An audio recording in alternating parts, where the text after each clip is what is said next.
जोहार नमस्कार। झारखंड समेत देश दुनिया की तमाम बड़ी खबरों में से कुछ प्रमुख खबरों पर आइए नजर डालते हैं। जोहार दर्शकों, आइए जानते हैं चाईबासा के नो एंट्री विवाद और कल की कोल्हान बंद की कहानी संक्षेप में।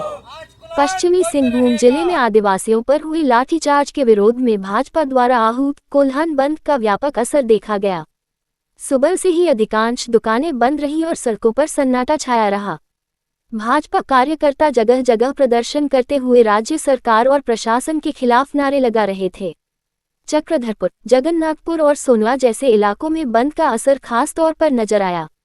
यह विरोध सोमवार रात चाईबासा में हुई हिंसक झड़प की पृष्ठभूमि में हुआ। उस दिन नो एंट्री की मांग को लेकर ग्रामीणों ने परिवहन मंत्री दीपक बिरुवा के आवास का घेराव किया था। हालात बिगड़ने पर पुलिस ने लाठीचार्ज और आंसू गैस का इस्तेमाल किया, जिससे कई लोग घायल हुए। इस घटना में एसडीपीओ समेत 11 पुलिसकर्मी और कई आंदोलनकारी जख्मी हुए। पुलिस ने 74 नामजद और 500 अज्ञात लोगों पर केस दर्ज किया और 15 लोगों को गिरफ्तार किया। भाजपा ने पुलिस कार्रवाई को अमानवीय बताते हुए कोल्हान बंद का आह्वान किया। वहीं झामुमो ने आरोप लगाया कि भाजपा और पूर्व मुख्यमंत्री चंपाई सोरेन ने लोगों को भड़काया। उपचुनाव को देखते हुए घाटशिला क्षेत्र को बंद से छूट दी गई, जबकि पश्चिमी सिंहभूम में जीवन ठप रहा। आइए देखें परत दर परत यह आंदोलन किस प्रकार से रहा। करना है आपके साथ हम भी बैठेंगे, हम भी खड़ा रहेंगे, ठीक है? हमको जेल भी मत भेजो। इतना आदमी मर गया, उसको जिंदा ला दीजिएगा। जिंदा बच्चा से बड़ा से जिंदा लाना है, वही चाहिए हम लोग, वही विरोध नहीं करना है। एकदम रुंटा का गाड़ी चला गया, कोई रोक सकता है? नहीं होता है ये। सुनो इतना साल से हम यहाँ में रह गया, चले जाता है ठीक पानी से मल पहुँचाते हैं, एक भी नहीं मरा आदमी। आप लोग बाहर से आए, यहाँ का मामला आप लोग नहीं जाता है, नहीं जानते। जो बड़ा यह दीपक बिरुवा बोलेगा वही करते रहेंगे, आदमी मरते रहेगा, कुछ सवाल नहीं उठाता है। इतने सारे पब्लिक आए हुए हैं, ऐसे लग रहा है यहाँ पर कोई जंगल से आया हुआ है। बिल्कुल आपका ये जो कंडक्टर बिल्कुल आपका ये ऑफिसर का नहीं है। आपको सुनना पड़ेगा पब्लिक का बात। तो क्या इस टाइप से चलो ठीक है, ये बेंगलुरु के अलावा भी 2 शब्द बोलने के लिए आया हुआ इधर में। नहीं सुनिएगा, रोड में जाके सुनाएंगे हम लोग। नहीं, बिल्कुल आपका कंडक्ट ठीक नहीं है। हम देखे हैं कि नेता लोग का जैसे ही कैमरा रहता है, आवाज भी तेज आता है। देखिए नेता है ना, तभी देश बचा हुआ है। पता, अगर महात्मा गांधी नहीं होता ना, देश आजाद नहीं होता। ये नेता को आप गाली दे रही है, बिल्कुल गाली दे रहे हैं आप लोग नेता को। सब नेता एक बराबर नहीं होता है, गलत है आपका भाषण। अब इसमें हम क्या कहें, बिल्कुल आप गलत कह रहे हैं। आपको महात्मा सर मेरी बात नहीं कर रहे हम, आप नेता बोले हैं, मधु कोड़ा नहीं बोले आप। बताइए क्या आप लोग इस मीटिंग के पहले भी आकर क्या सारी बात कही चुके हैं, उसके बाद दोबारा सुन ही रहे हैं, हम सुन ही रहे हैं, इसमें वैसा क्या चीज हो गया? नहीं, बात ऐसा है कि इस पर बताइए। उग्र होने की जरूरत नहीं है। आपको उग्र होने की जरूरत नहीं है, इसलिए कि हम लोग तो बार बार तो आएंगे नहीं आपके पास में, है ना?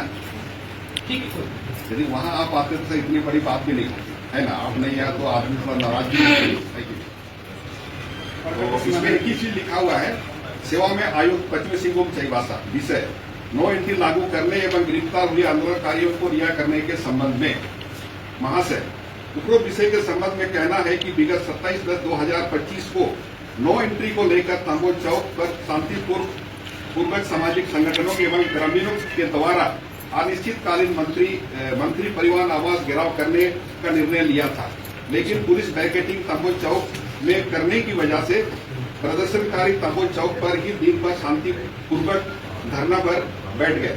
लेकिन रात के 11 बजे पुलिस प्रशासन द्वारा प्रदर्शनकारियों पर आंसू गैस छोड़ते हुए लाठीचार्ज किया गया। आज कोल्हान के विभिन्न सामाजिक संगठनों द्वारा इस संबंध में बैठक बुलाकर निर्णय लिया गया कि कोल्हान के शांति प्रिय माहौल को बिगाड़ने से बचाने के लिए आंदोलनकारियों एवं सामाजिक संगठनों की पहली मांग पूर्व की तरह नो एंट्री लागू किया जाए एवं निर्दोष सामाजिक संगठन के अगुवाओं एवं ग्रामीणों को बिना शर्त रिहा किया जाए और वारंट जारी किए गए लोगों की गिरफ्तारी नहीं किया जाए, ताकि रूढ़िकर्ता के तहत कोल्हान में व्याप्त विधि व्यवस्था और सुशासन को बाधित होने से बचाया जा सके। अतः श्रीमान से विनम्र अनुरोध है कि गिरफ्तार व्यक्तियों को 24 घंटे के अंदर बिना शर्त क्रिया किया जाए और नामजद व्यक्तियों के ऊपर कानूनी कार्रवाई नहीं किया जा सकता। इसमें डीसी साहब एक ही बात कहना है, इससे पहले दो बार जिला प्रशासन से बातचीत किया जाए, समझे ना? नहीं, जिस प्रकार से आपका जो यह गंभीर लैंग्वेज था ना, इग्नोरेशन था उसमें, तबे हमने कहा आपका, तबे हमने आपको कहा है। लेकिन दूसरी बात आपने छोड़िए, वो बात छोड़िए, हम लोग कुछ नहीं है, जीरो है। सभी लोग जानते हैं। मेरा बात तो पूरा हमने दीजिए, मेरा बात तो पूरा हमने दीजिए। बोलिए तो आप ही पूरे टाइम में हर किसी को पता है, मीडिया लोग भी जान रहे हैं और पब्लिक भी जानती है। 11 बजे से लेकर के हम शाम 6-7 बजे तक जब भी रहें, किसी को मिलने के लिए सोचना नहीं पड़ता है। हर कोई आकर के हमसे ओपनली आके मिल सकता है, उसको कोई चिट्ठी भेजने की जरूरत नहीं पड़ती, सबसे हम मिलते हैं। मिलने का मतलब है कि पब्लिक से मिलने का मतलब ये नहीं है कि इतना कैमरा का पूरा बारात लेकर के मिले और उसके बाद भी आकर के हम सुन रहे हैं। यही दोनों आकर के सारी बातें कर चुके, उसके बाद हम ज्ञापन ले चुके हैं, उसके बाद अब एकाएक उठ करके चिल्लाने लगे। क्या हम लोग क्या बोल के भेजे थे आप लोग को? आप लोग क्या बोल कर आए थे कि हम लोग जाकर के डी साहब को रिक्वेस्ट करेंगे आके ज्ञापन ले लें? तो यहाँ के हम लोग ये बोलने के लिए नहीं आए कि अब मेमोरेंडम पर डिस्कस करने के लिए दिया जाता है ना। और लोगों की बात सुनिए। नहीं, दूसरी बात सुनिए ना, ये केरला को हम लोग किसी को बुलाए क्या? पूछिए, किसी को बुलाए? आप कैसे आरोप लगा रहे हैं कि आप लोग केरला लेके भी आ गए? ये लोग लोकतंत्र के चौथा स्तंभ है, एकदम है। तो आप कैसे बोल दिए कि हम लोग ले आए? क्या मेरे कहने पर आया ये लोग? दूसरी बात छोड़ दीजिए इधर क्लियर था साहब, जिला प्रशासन इससे पहले नो एंट्री को लेकर के पहले 2-3 बार यह लिखित आश्वासन दिया गया, उसकी कार्रवाई नहीं हुआ, जिसकी वजह से 27 तारीख की घटना घटा। समझे ना? ये हम नहीं करें कि आप लोग उस समय 15 सफेद आपने लिख दिया, लेकिन देखिए आप रहिएगा, कल चला जाएगा, चेयर हमेशा रहेगा। समझे ना? हम लोग चेयर को जानते हैं, आपको नहीं जानते हैं, लेकिन क्यों कार्रवाई नहीं हुआ 2 साल में भी 2 बार लिखने के बाद? विश्वास की बात है। आपकी बात बिल्कुल सही है। यहाँ कोई व्यक्तिगत रूप से उपायुक्त कुछ नहीं करते हैं, उपायुक्त जो कानून को है और जो कुर्सी है उसके अनुसार से काम करते हैं। कानूनी कार्रवाई जब भी विधि व्यवस्था होगी, कानूनी कार्रवाई उसके अनुसार से अपना रोक लेंगे। बिल्कुल सही है डी साहब, हमने ये कह रहे हैं कि आपने जो लोग आश्वासन दिया, जो लोग कार्रवाई नहीं किया, उसके लिए आप क्या कार्रवाई कर रहे हैं? नहीं, उसके लिए आप क्या कार्रवाई कर रहे हैं बताइए? इतना तो हम लोग दे दिए, 24 घंटे का अगर नहीं होगा कार्रवाई तो हम लोग स्वतंत्र है, जनता अपने तरीके से लोकतांत्रिक तरीके से लड़ाई लड़ेगा। बोलिए ना, बोलिए। डीसी साहब दिन 27 तारीख 11 बजे से पुलिस द्वारा ही बैरिकेडिंग करके रोड पर उनको बैठा दिया गया। तो दिन भर में उन लोगों का समस्या का समाधान हो सकता था। 11 बजे रात में क्यों हुआ? और 11 बजे रात में ये आरोप लगाया गया है कि किसी ने पत्थर मारा। वहाँ इतना साले पुलिस फोर्स था, किसने पत्थर मारा उसका आइडेंटिफाई क्यों नहीं किया?